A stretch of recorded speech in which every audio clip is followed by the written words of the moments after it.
കോട്ടയത്ത് കളിക്കുന്നതിനിടെ കിണറ്റിൽ വീണ 5 വയസ്സുകാരൻ അത്ഭുതകരമായി രക്ഷപ്പെട്ടു എന്ന ഒരു ആശ്വാസ വാർത്തയോടുകൂടിയാണ് ഇന്നത്തെ ഗുഡ് ഈവനിംഗ് കേരളം തുടങ്ങുന്നത്.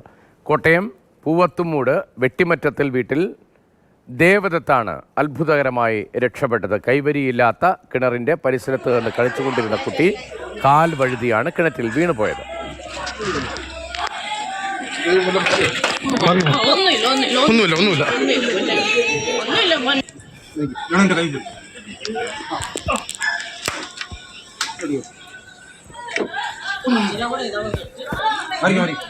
കോട്ടയത്ത് കളിക്കുന്നതിനിടെ കിണറ്റിൽ വീണ 5 വയസ്സുകാരനെ രക്ഷിച്ചതിൻ്റെ ദൃശ്യങ്ങളാണ്.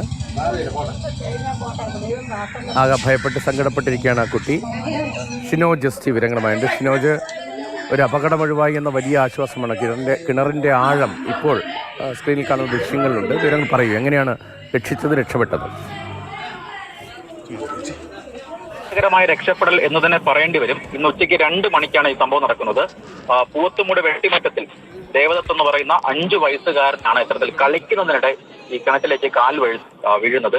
കൈവരി ഇല്ലാത്ത കിണറായിരുന്നു. ഈ കിണറിന്റെ പരിസരത്ത് നിന്ന് കുട്ടി കളിക്കുന്നത് വീട്ടുകാരൊക്കെ തന്നെ ശ്രദ്ധയിൽപ്പെട്ടിട്ടുണ്ടായിരുന്നു. പക്ഷെ പെട്ടെന്ന് കാൽ വഴുതി ഈ കുട്ടി കിണറ്റിലേക്ക് വീഴുകയായിരുന്നു. 5 വയസ്സുകാരൻ കിണറ്റിൽ വീഴുന്നു. സ്വാഭാവികമായും കുട്ടി കിണറ്റിനുള്ളിൽ കിടന്ന് നിലവിളിക്കുന്നുണ്ടായിരുന്നു. ഇത് കേട്ട് നാട്ടുകാരും അതോടൊപ്പം തന്നെ ബന്ധുക്കളും ഒക്കെ തന്നെ കിണറ്റിലേക്ക് വരുന്ന സമയത്ത് തന്നെ ഈ കുട്ടി അത്ഭുതകരമായി ഈ കയറിൽ പിടിച്ച് കിടക്കുകയെന്ന ദൃശ്യമാണ് കാണുന്നത്. അതായത് കിണറ്റിലുണ്ടായിരുന്ന കയറിൽ ഈ കുട്ടി പിടിച്ചു കിടക്കുകയായിരുന്നു. അങ്ങനെ അത്ഭുതകരമായി ആ കുട്ടി അതിൽ പിടിച്ചു കിടക്കുന്നു. തുടർന്ന് വീട്ടുകാരും നാട്ടുകാരും ഒക്കെ തന്നെ ചേർന്ന് ഈ കുട്ടിയെ മുകളിലേക്ക് രക്ഷപ്പെടുത്തുകയായിരുന്നു. എന്തായാലും കുട്ടിക്ക് മറ്റ് പരിക്കുകൾ ഒന്നും തന്നെ ഇല്ല എന്നാണ് ഏറ്റവും ആശ്വാസകരമായ കാര്യം. എന്തായാലും വളരെ അത്ഭുതകരമായ ഒരു രക്ഷപ്പെടൽ കോട്ടയം പൂവത്തുമൂട് നടന്നിരിക്കുന്നു എന്നാണ് ഏറ്റവും പ്രധാനപ്പെട്ട കാര്യം. മറ്റ് പരിക്കുകൾ ഒന്നും തന്നെ ഇല്ല എന്നതും ഏറെ ആശ്വാസകരമായ കാര്യമാണ്.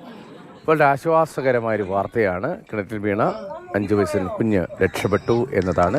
കയറിൽ പിടിച്ചു കിടക്കുകയായിരുന്നു, മുങ്ങിപ്പോയില്ല എന്നതാണ് ആശ്വാസകരം.